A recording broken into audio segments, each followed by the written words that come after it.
ଗୋଟିଏ ସମୟର କଥା, ଜଣେ ଗୌରବମୟ ରାଜା ଏକ ରାଜ୍ୟ ଶାସନ କରୁଥିଲେ। ଦିନେ ଜଣେ ବିଦେଶୀ ପରିଦର୍ଶକ ତାଙ୍କ ରାଜ୍ୟକୁ ଆସି ରାଜାଙ୍କୁ ଏକ ସୁନ୍ଦର ପଥରଟିଏ ଉପହାରରେ ଦେଲେ। ସେହି ପଥରକୁ ଦେଖି ରାଜା ବହୁତ ଖୁସି ହୋଇଗଲେ। ସେ ସେହି ପଥରରୁ ଭଗବାନ ବିଷ୍ଣୁଙ୍କ ପ୍ରତିମୂର୍ତ୍ତି ତିଆରି କରି ରାଜ୍ୟରେ ଥିବା ମନ୍ଦିରରେ ସ୍ଥାପନ କରିବାକୁ ସ୍ଥିର କଲେ ଏବଂ ଏହି ମୂର୍ତ୍ତି ନିର୍ମାଣ କାର୍ଯ୍ୟ ସେ ମହାମନ୍ତ୍ରୀଙ୍କୁ ଦେଲେ। ମହାମନ୍ତ୍ରୀ ଗାଁର ସର୍ବୋତ୍ତମ ଶିଳ୍ପୀ ପାଖକୁ ଯାଇ ତାଙ୍କୁ ପଥର ଦେଇ କହିଲେ, ମହାରାଜ ମନ୍ଦିରରେ ଭଗବାନ ବିଷ୍ଣୁଙ୍କର ପ୍ରତିମୂର୍ତ୍ତି ସ୍ଥାପନ କରିବାକୁ ଚାହୁଁଛନ୍ତି। ତୁମେ ଏହି ପଥରରୁ ଭଗବାନ ବିଷ୍ଣୁଙ୍କ ପ୍ରତିମୂର୍ତ୍ତି ପ୍ରସ୍ତୁତ କର ଏବଂ 7 ଦିନ ମଧ୍ୟରେ ରାଜପ୍ରସାଦକୁ ପଠାଅ। ଏଥିପାଇଁ ତୁମକୁ 50ଟି ସୁନା ମୁଦ୍ରା ଦିଆଯିବ। ପ୍ରାୟ 50ଟି ସୁନା ମୁଦ୍ରା କଥା ଶୁଣିବା ପରେ ଶିଳ୍ପୀ ଜଣକ ବହୁତ ଖୁସି ହୋଇଗଲା ଏବଂ ମହାମନ୍ତ୍ରୀ ଯିବା ପରେ ସେ ମୂର୍ତ୍ତି ନିର୍ମାଣ କାର୍ଯ୍ୟ ଆରମ୍ଭ କରିବା ପାଇଁ ତାର ଯନ୍ତ୍ରପାତି ବାହାର କଲା।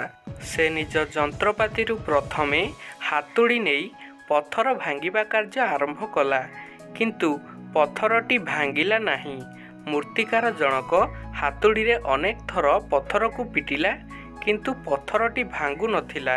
ପ୍ରାୟ 50 ଥର ଚେଷ୍ଟା କରିବା ପରେ ଶିଳ୍ପୀ ଶେଷ ଥର ପାଇଁ ଚେଷ୍ଟା କରିବାକୁ ଚାହିଁଲା, କିନ୍ତୁ ହାତୁଡ଼ିକୁ ମାରିବା ପୂର୍ବରୁ ସେ ଭାବିଲା ଯେ 50 ଥର ମାରିବା ପରେ ଯଦି ପଥରଟି ଭାଙ୍ଗୁନାହିଁ ତେବେ ବର୍ତ୍ତମାନ କ'ଣ ଭାଙ୍ଗିବ। ସେ ପଥରଟିକୁ ନେଇ ପ୍ରଧାନମନ୍ତ୍ରୀ ନିକଟକୁ ଯାଇ ତାଙ୍କୁ ପଥରଟି ଫେରାଇ ଦେଲା ଏବଂ କହିଲା, ମହାଭାଗ, ଏହି ପଥରଟିକୁ ଭାଙ୍ଗିବା ଅସମ୍ଭବ, ତେଣୁ ମୁଁ ମୂର୍ତ୍ତି ନିର୍ମାଣ କରିପାରିବି ନାହିଁ। କିନ୍ତୁ ପ୍ରଧାନମନ୍ତ୍ରୀଙ୍କୁ ପ୍ରତ୍ୟେକ ପରିସ୍ଥିତିରେ ରାଜାଙ୍କ ଆଦେଶ ପାଳନ କରିବାକୁ ପଡ଼ିବ। ତେଣୁ ସେ ପଥରଟିକୁ ଗାଁର ଆଉ ଜଣେ ସାଧାରଣ ଶିଳ୍ପୀଙ୍କୁ ହସ୍ତାନ୍ତର କଲେ। ଶିଳ୍ପୀ ଜଣକ ପଥରଟିକୁ ନେଇ ମହାମନ୍ତ୍ରୀଙ୍କ ସମ୍ମୁଖରେ ଏକ ହାତୁଡ଼ିରେ ଆଘାତ କଲା ଏବଂ ପଥରଟି ଗୋଟିଏ ଥରରେ ଭାଙ୍ଗିଗଲା। ପଥର ଭାଙ୍ଗିବା ପରେ ଶିଳ୍ପୀ ଜଣକ ମୂର୍ତ୍ତି ତିଆରି କରିବା ଆରମ୍ଭ କଲେ।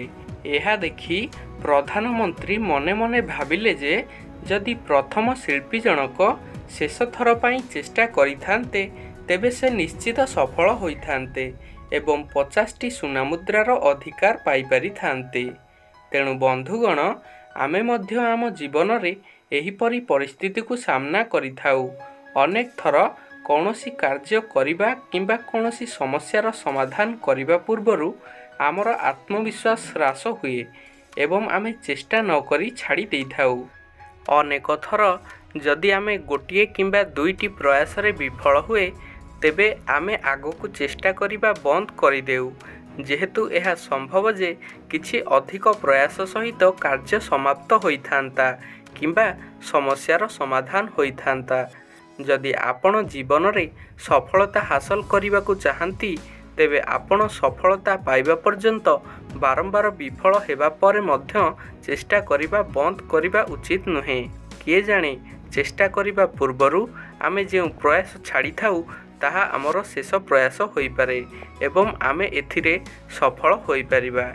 ପ୍ରିୟ ଦର୍ଶକ ବନ୍ଧୁ, ଆଶା କରୁଛି ଆପଣମାନେ ଏହି ଗପଟିରୁ ନିଶ୍ଚିତ କିଛି ଶିକ୍ଷା ଲାଭ କରିଥିବେ ଏବଂ ଏହି ଶିକ୍ଷାକୁ ନିଜ ଜୀବନରେ ନିଶ୍ଚିତ ଲଗାଇବେ।